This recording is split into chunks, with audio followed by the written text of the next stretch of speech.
guys. How are you tonight? All right, y'all just got out of school. How are you tonight? Thank you. Thank you. All right, so listen, my name is Rachel.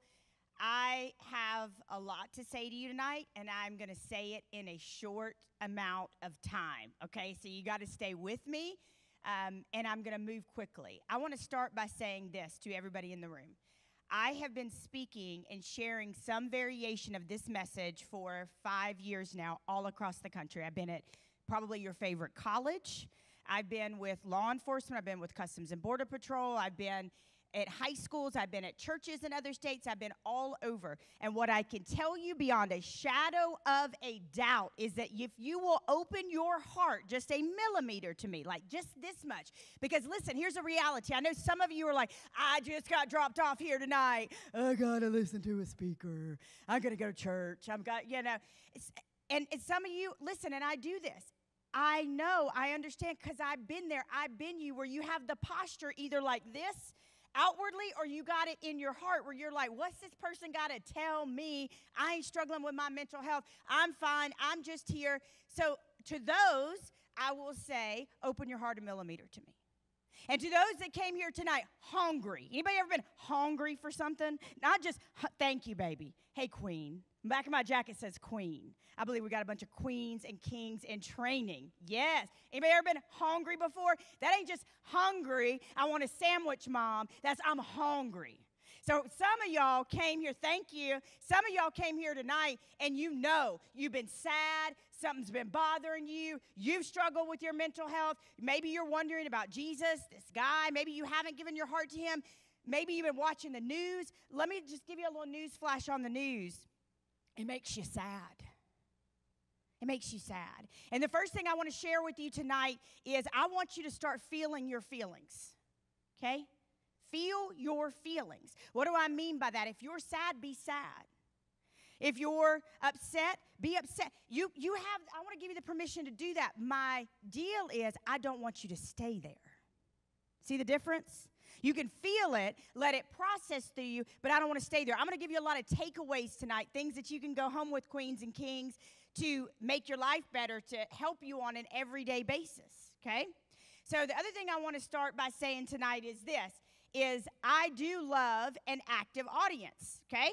So I call what I do with the guy playing with the bracelets in the middle, I call what I do interactive. I got you. We good? We're good. I call this thank you for sitting up. Thank you. I appreciate it. I call what I do interactive. So if you've got a question, if you want to say something, raise your hand. Here's the other thing.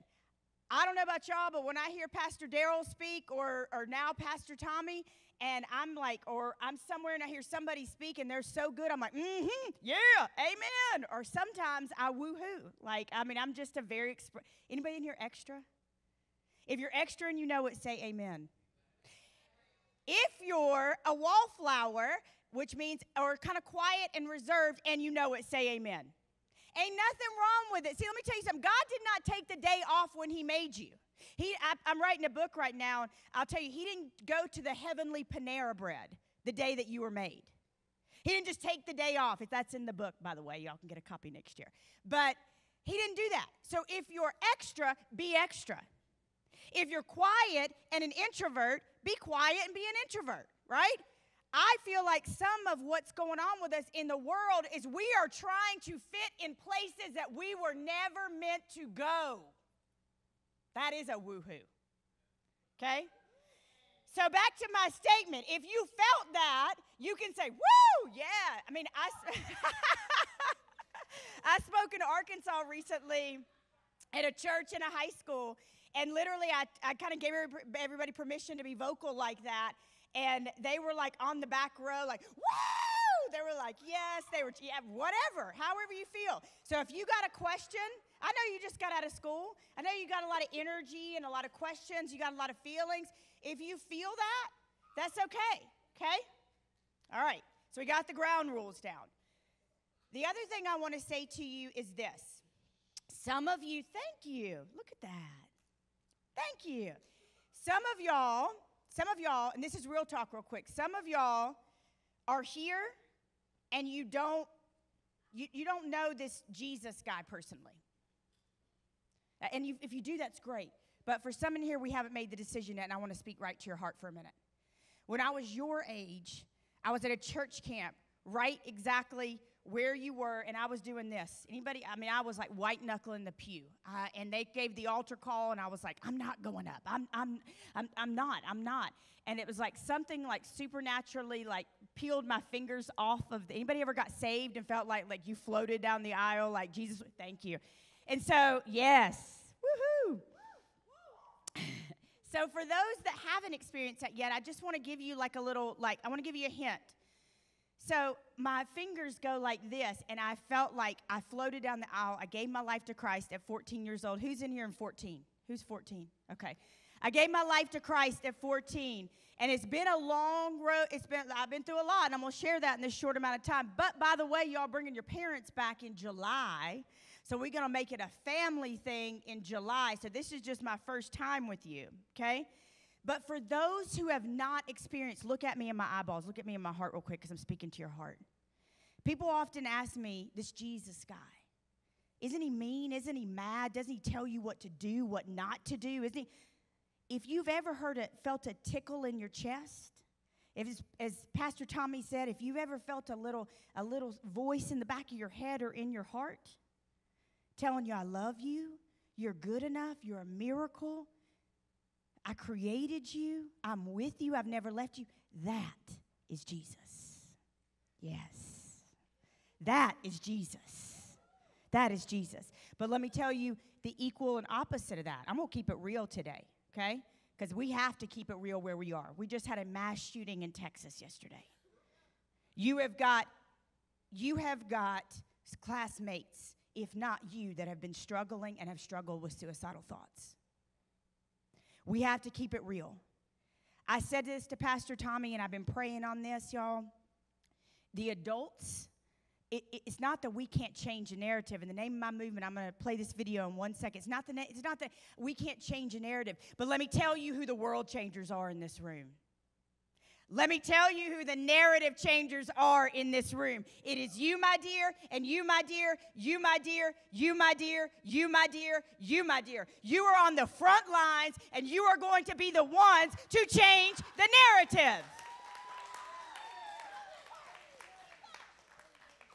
Because let me just be honest, adults. We staring at each other going, well, it wasn't like that when I was old or I was young. It didn't used to be like that.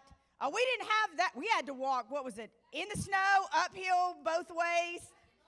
Back in my day. Back in my day, right? Right? So y'all are going to be the ones that change the narrative. So I got to move quickly. I got a lot of time with you tonight, but I want to stay after and hug you and do all sorts of things if you want to do that. So I used to be a sportscaster.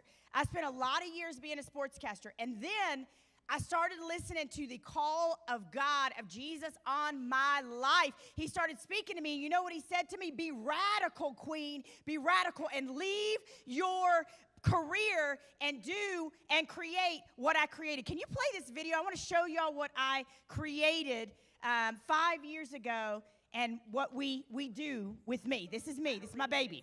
Every one of us exists limitless possibility. I want them to be able to look in the mirror and be proud of the person that's staring back at them. For some of you, you will walk out of here and you will never, ever, ever be the same. I'm the person that tells you you're not defective, you're not broken, you're not alone. It's for ages 6 to 96. All of us can be a king or queen. I don't care what you've done. I don't care where you've been. You are not too dirty. You're not too far gone. You're not too broken. I started to love myself. I set the boundaries. I set the template. I set the flow. I set the temperature for how everybody else treated me and how my life went.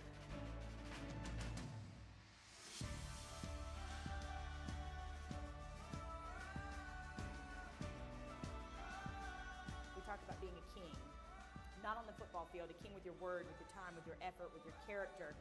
There's nothing greater than calling somebody a king or queen and helping them find their purpose and watching their soul rise up to it. She changed the life of our players about mental health awareness, how to treat women like queens, Not like how our society says through music, but queens. I got to host the first ever mental health game between two Big Ten teams, Maryland and Minnesota. There was one person in the stadium that didn't feel alone. There was one person in the stadium that said that big bad football player can talk about his mental health and take off the mask and destroy perfect. Then I can do that. You start to follow your track record, all of the downfalls that you felt and all the painful moments that you had to endure. But then you look back and say, wait a minute, I'm here right now though. I'm relevant in my spirit. My soul is bursting to just share. When I see the light bulb go on in somebody's soul, you start to walk it, talk it, live it. You start to live by that standard.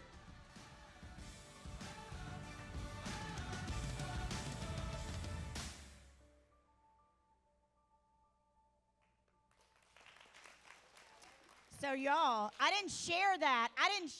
Contrary to what some people think, because one of the biggest things we teach in my movement is it's not about you. That is contrary. That is against what a lot of you have been taught by social media, by music, by magazines. You've been taught by culture, me. Do for me, make me happy, things of the world. Now, when you come in here in church, you get Jesus fills me up. Jesus makes me happy. Right? Jesus gives me purpose. But the world is vying for your attention, y'all. The world will tell you, me. I didn't share that for you to cheer me. Guess who helped me create that? Jesus. I created that from nothing, from scratch. And why am I sharing it with you? Because there are people in this room tonight that are going to invent the next great invention. You're going to write the next book. You're going to start your own I'm Changing the Narrative. You're going to go back to your schools and start a mental health club. You are going to be there for somebody who needs you when they're struggling.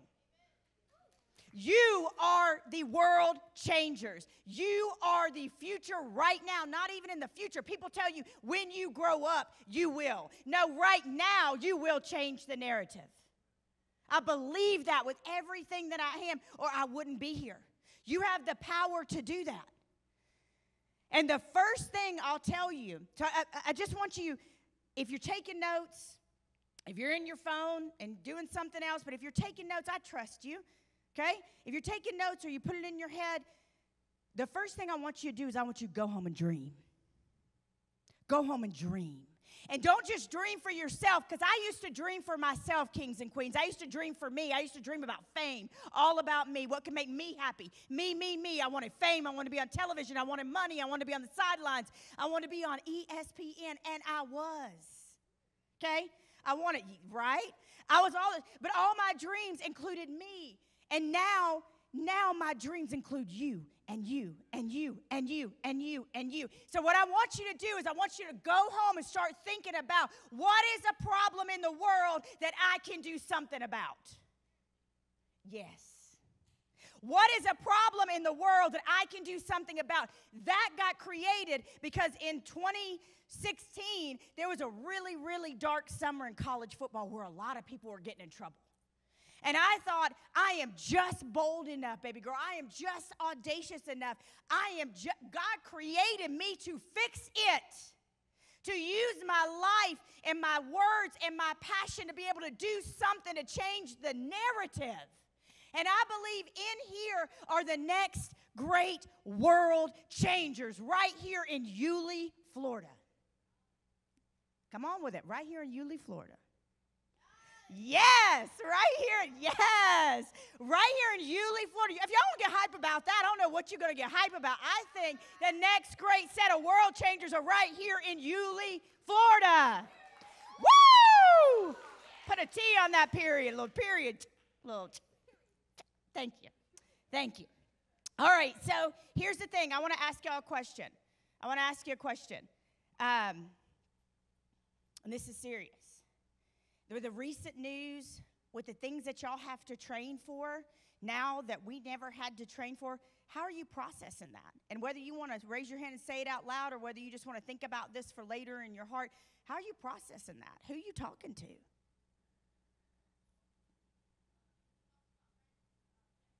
Okay.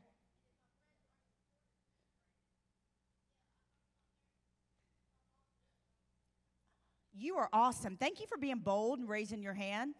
What's your name? Jaden. That's my nephew's name. That's a good name. So he said he talks to his friends, he talks to his mom, and if his friends aren't supportive, he said he talks to his mom, correct? Okay, listen to me. I'm going to tell you something right now that may save your life or may save another life around you, okay? I'm going to be really, really honest here for just a moment, okay? And so I'm going to say trigger warning, okay? This is a really hard part of what I'm sharing with you tonight. Because y'all are experiencing things and seeing things that we as adults have never seen. Y'all got to go through active shooter training. My gracious, I don't know how you do that. How do you see this stuff all over and go to school? Y'all are brave. Y'all are strong. You're stronger than you know. And y'all got to train for that with the idea that might happen and then see it on the news. So I just want to, remind you that you're brave and you're strong. But what Jaden said reminds me of this. Y'all, lost my mom. Anybody in here ever lost anybody close to him? Okay. Woo, grief. Grief is hard, isn't it? I've lost both my mom and my dad. And I lost my mom 3 years ago. And a couple months after I lost my mom, I was getting up very early for Sirius XM. I was the first female host on their college stations. How about that for all the big girls and little girls in the room? And I'm just paving the way for you. That's all I'm doing. And so I was getting up very early. I'm a night owl. Any night owls in here? Like, I get my best work done at night. I finally just stopped fighting it. I'm like, I can write you an essay, a poem, or a soliloquy at 12 p.m. or 12 a.m. I finally just stopped fighting it and recognized that I'm creative in the evening. Okay, all right. So I had 2 nights of not getting enough sleep. I'm going to break this down for you. I had 2 nights of not getting enough sleep. And on the second night, I was missing my mom. I was going through a heartbreak. I had gone through a breakup just before my mom passed away in my arms from cancer after a 10-month battle. And I didn't have much money. I didn't have any money because I'd been taking care of my mom, and I hadn't really been working or out speaking, and I'd been helping her pay for trips and for exploratory doctors that weren't covered by insurance. And all it took for me was the second night of not getting any sleep, and I was tossing and turning the second night, tossing and turning, and I heard in my ear a voice. And people say you hear your friends maybe, or you in fact yourself have heard them. Sometimes they say the voices. Let me tell you the reality what happened to me. It was a voice, one voice. And I share this with you to be real, to say if you believe in God or even don't believe in him yet personally, but you know about him, if we recognize that there is a God of the universe that created you and died on a cross for us and that is our best friend and our Abba Father and our creator, there is also a devil in hell that is contending for you. And I've been praying him back. I've been stomping him. I've been telling him to go back to hell. But that night in my bedroom, trigger warning, I heard one voice in my ear, and it sounded like a serpent. And it said, you are a loser. You are pathetic. You can't keep anything. You're going to lose your house. And you're going to be seen as a failure. And then it went on to say, and nobody's going to book you. And the last thing that this voice in my ear said, and the world would be better off without you. You should just kill yourself. And when the voices just persisted, hold on, I'll get you 1 second, baby doll. The voices just persisted, and they just kept going, and they kept going. Y'all, this is the most important part. Thank you for your eyeballs and your souls. The voices persisted, and when the voices wouldn't go away, I was tossing and turning, I was praying. And here's what you need to know in the midst of this story. We were just talking about this, Pastor Tommy. Fact or feeling? Fact or feeling? Your feelings will lie to you, kings and queens. The feelings that night, in the middle of the night, told me, you cannot call anybody, you'll burden them. Y'all, I cannot tell you the amount of people afterwards that cried to me, my family and my friends, that said, I cannot believe that you did not think you could call me at 3 o'clock in the morning when you were contemplating picking up the gun off the top of your refrigerator and putting it in your own mouth and taking your life. But the feelings lied to me. The feelings said, you'll be a burden. Okay? I want to remind you, Pastor Tommy says in a different way, feelings are fine, but you got to sort out what is feeling and what is fact. Because the fact is that I am loved, I was loved, and my gracious, many, many people would have been there for me. Here's what I want you to know, and if you take nothing else away from me tonight, you're going to hear me again in July. I want you to enact a battle plan. I had no battle plan. So at 3 o'clock in the morning, I'm tossing, I'm turning, I'm contemplating grabbing the gun. I'm doing all these things because I didn't feel like I could reach out to anybody. Anybody in here got a friend in your life or a family member that you could call if you had one penny or whether you had $100 in your pocket and they'd be the person that you would call? Who's got a friend like that or a family member? Who's got him? Okay. I'll be for you. I want you to leave here tonight and I want you to call that friend. And I want you to tell them, I'm going to use a term from some old rap music. I want you to tell them, you're my ride or die. You my ride or die. Okay? And in life, what we hope to get to is that we have 3 ride or dies. 3. Now listen, these are the people when you ain't got nothing that are your friends, when you ain't nobody showed up to the party. You threw a birthday party, somebody threw a birthday party for you, and one person showed up, it's this person. Okay? I've been there. I've been alone. I've been the outcast. I have a weird last name. I got dark skin. I'm like a mix of all these things. I moved to a small town when I was little. I've been the outcast, baby. I get it. I've been left out. I know how it feels. But you need to find this person tonight and call them and say, if I'm happy, if I'm sad, if I'm struggling, if I'm in a bad place, I'm going to text you. I'm going to call you. I'm going to snap you. You are one of my ride or dies. And then, if you can, go find 2 more. I like everybody to have 3. I like everybody to have 3. People say, well, I don't have 3. Well, you know what? Work on being a better friend. I say this all the time to people that are dating. Anybody here got a boyfriend or a girlfriend? You want to know a real truth? Here's a real truth. You ready this? Would you want to date you?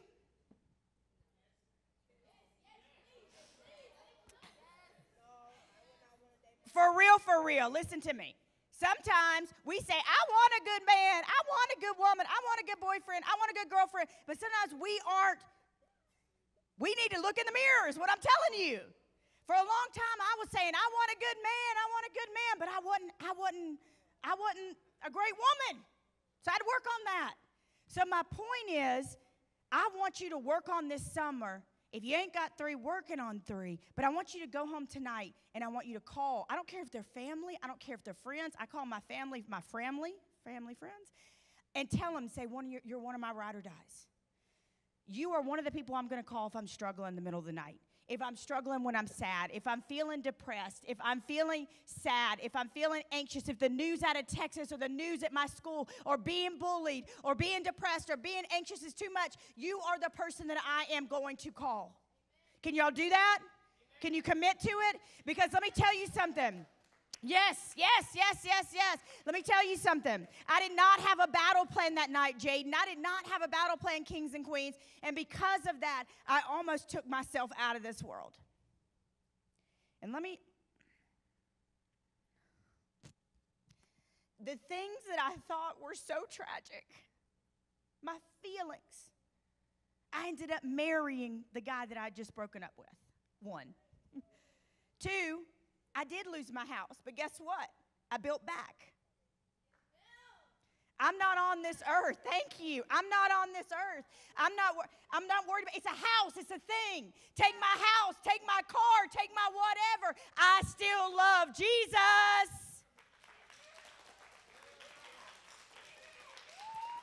I have lost it all.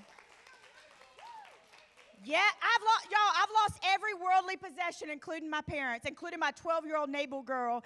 She took her life because of bullying. 12 years old. I've lost a lot of worldly things, but I've never lost my Jesus. And he's the one that gives me peace beyond understanding. He's the one that gives me joy. My middle name is Joy. I'm writing a book on joy. People say, you're really like a joyful person. I'm like, I know, my mama named me that. I was a surprise. It's out of wedlock. But my mama named me Joy, Rachel Joy, because I was from God, right? Don't you ever let anybody tell you you're a mistake. Don't you ever let anybody tell you you're a failure. Don't you ever let anybody mark you or define you, king or queen, because you are defined by King Jesus. That's who you're defined by. And let me tell you something else. I deal with queens and kings all over the country. You know what we do to each other? I don't have my phone. You know what social media does to us sometimes? Sucks the living joy out of us. I heard somebody say the other day, I just looked at TikTok and I feel so much worse about myself. Y'all, comparison is the thief of joy. Let me say that again. Comparison is a thief of joy. You start comparing yourself to somebody else, and all of a sudden, you ain't got no joy. All of a sudden, you're scrolling. Why don't I have money? Why don't I have grades like that? Why don't I have athletic gifts like that? Why don't I have a boyfriend like that? Why don't I have a girlfriend like that? Put it down and get your joy from right here. I'm telling y'all, there are times where I'm on that thing, and I'm like, oh, she's got a perfect waist and a skinny little nose, and they have a great marriage. And then I'm like, I start to like feel my like joy drain, and I'm like, oh, whoa. This is social media. And I'm going to put my social media up in just a minute, but I want to tell you this real quick. You'll see me, if you follow me, you'll see me. I share it all. I share happy, sad, good, bad, because I don't want people tripping on my social media thinking my life is perfect. Because in reality, more people follow me and love me because of my imperfections than they ever did my perfections. Whew. Let me say that one again. More people follow me because of my imperfections than they ever did my perfections. Stop trying. We just got to stop being a slave to perfectionism. Devil's keeping us busy and perfect and stressed and running and then we can't focus on the miracle that we are. We can't. We had a question over here. What do you want to say, baby?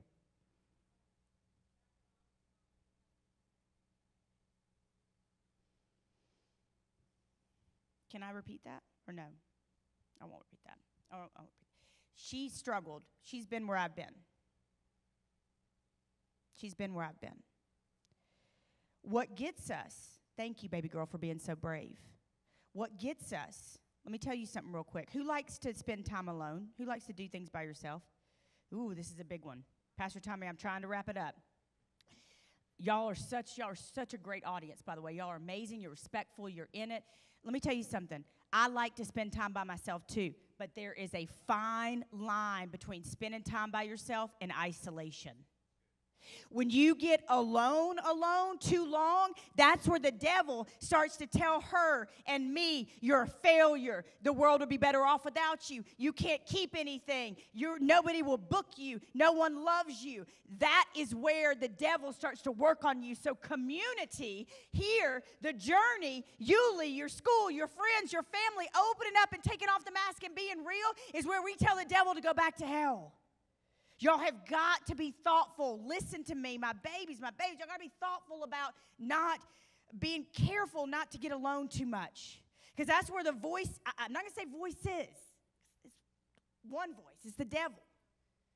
And I was telling Pastor Tommy this earlier.